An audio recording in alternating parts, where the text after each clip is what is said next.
বিৰোধী যৌথ মঞ্চৰ ডিব্ৰুগড় লোকসভা সমষ্টিৰ প্ৰাৰ্থী লুৰিণজ্যোতি গগৈৰ ভোটদান। দেশৰ গণতন্ত্ৰৰ সংবিধান ৰক্ষাৰ বাবে ভোটদানৰ আহ্বান লুৰিণজ্যোতি গগৈৰ।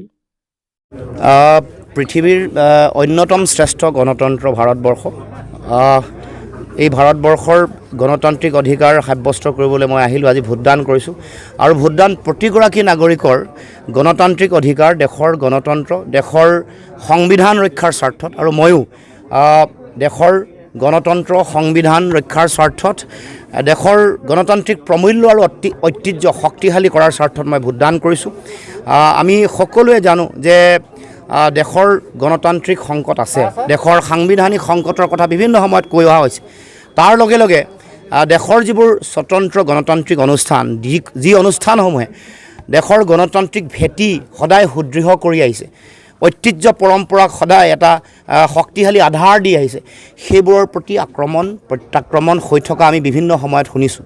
গতিকে আমি আজি এই ভোটাধিকাৰ সাব্যস্ত কৰিছোঁ দেশৰ গণতন্ত্ৰ সংবিধান ৰক্ষা কৰা, দেশৰ স্বতন্ত্ৰ সাংবিধানিক অনুষ্ঠান, ন্যায়পালিকাকে ধৰি সকলো অনুষ্ঠানৰ যাতে সুৰক্ষিত ভৱিষ্যত আহে আৰু পৃথিৱীৰ সন্মুখত বিশ্বৰ এখন অতি শক্তিশালী গণতন্ত্ৰ হিচাপে ভাৰতবৰ্ষ প্ৰতিষ্ঠা হয়, তাৰ কাৰণে এই মোৰ ভোটাধিকাৰ। অসমৰ জাতীয় স্বাৰ্থত মই আগৰে পৰা সংগ্ৰাম কৰি আহিছোঁ। এতিয়াও জাতিৰ প্ৰতি অহা যি প্ৰচণ্ড ভাবুকি, ভাষা, কৃষ্টি, সংস্কৃতি, ৰাজনৈতিক ভৱিষ্যত, আমাৰ মাটি ভেটি, আমাৰ মানুহৰ উঠি অহা নতুন প্ৰজন্মৰ ভৱিষ্যত, আমাৰ অসমৰ হালোৱা সজোৱা কৃষক, শ্ৰমিক, কৰ্মচাৰী, বিভিন্ন পৰ্যায়ৰ চাহ বনোৱা সকলো জাতি জনগোষ্ঠী, ভাষা ভাষী, ধৰ্মাৱলম্বী লোকৰ তেওঁলোকৰ সুৰক্ষিত ভৱিষ্যতৰ স্বাৰ্থত এই ভোটদান। মই ভাবোঁ যে এই সময়ত অসমৰ জাতীয় সংকট আছে, জাতীয় সংকট নিৰসন বা সমাধান কৰিবৰ কাৰণে যিটো জাতীয় দায়িত্ব, সেই দায়িত্ব পালন কৰিবৰ কাৰণে সেইকাৰণে এই যিখন যুঁজ, ৰাজনৈতিক যিখন সংগ্ৰাম, এইখনক জাতিৰ অন্যায়ৰ বিৰুদ্ধে ন্যায় প্ৰতিষ্ঠাৰ সংগ্ৰাম বুলি অভিহিত ইতিমধ্যে কৰিছোঁ।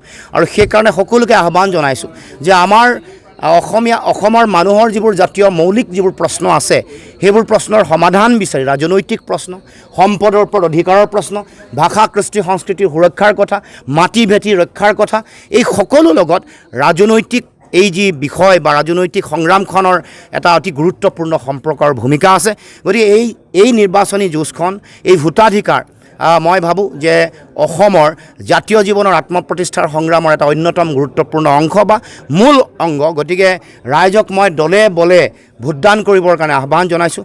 সকলো প্ৰান্তৰ ৰাইজে যাতে অসমৰ জাতীয় প্ৰশ্নবোৰৰ সম্পৰ্কত নিজৰ স্থিতি স্পষ্ট কৰি সকলোৱে যাতে ভোটাধিকাৰ সাব্যস্ত কৰে, লগে লগে দেশৰ গণতন্ত্ৰ শক্তিশালী কৰিবৰ কাৰণে, দেশৰ গণতান্ত্ৰিক ঐতিহ্য প্ৰমূল্য সুৰক্ষিত কৰিবৰ কাৰণে, তাৰ লগে লগে দেশৰ সংবিধান সুৰক্ষাৰ কাৰণে যাতে প্ৰতিগৰাকী নাগৰিকে, প্ৰতিগৰাকী ভোটাৰে যাতে ভোটদান কৰিবৰ কাৰণে দলে বলে ওলাই আহে আৰু ভোটদানৰ হাৰ যাতে খুব বেছি হয়, 95% হয়, তাৰ কাৰণে সকলোকে মই আহ্বান জনাইছোঁ।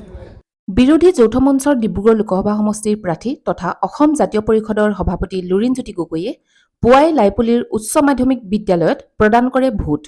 লাইপুলি উচ্চ মাধ্যমিক বিদ্যালয়ত ভোটদান কৰি দেশৰ গণতন্ত্ৰ সংবিধান ৰক্ষাৰ বাবে ভোটদান কৰিবলৈ আহ্বান সকলোকে। লগতে 95% ভোটদান সাব্যস্ত কৰিবলৈ আহ্বান জনাইছে আটাইকেইটা সমষ্টিতে। আজিৰ ছাত্ৰ ছাত্ৰী, কাইলৈ দেশৰ ভৱিষ্যত। যুৱ প্ৰজন্মই দেশৰ ভৱিষ্যত ৰক্ষা কৰিব লাগিব আৰু 63.88% যুৱ ভোটাৰ। সেই হেতুকে যুৱ প্ৰজন্মক নিজৰ বহুমূলীয়া ভোটদান সাব্যস্ত কৰিবলৈ আহ্বান জনাইছে যুৱ প্ৰাৰ্থী লুৰিণজ্যোতি গগৈয়ে।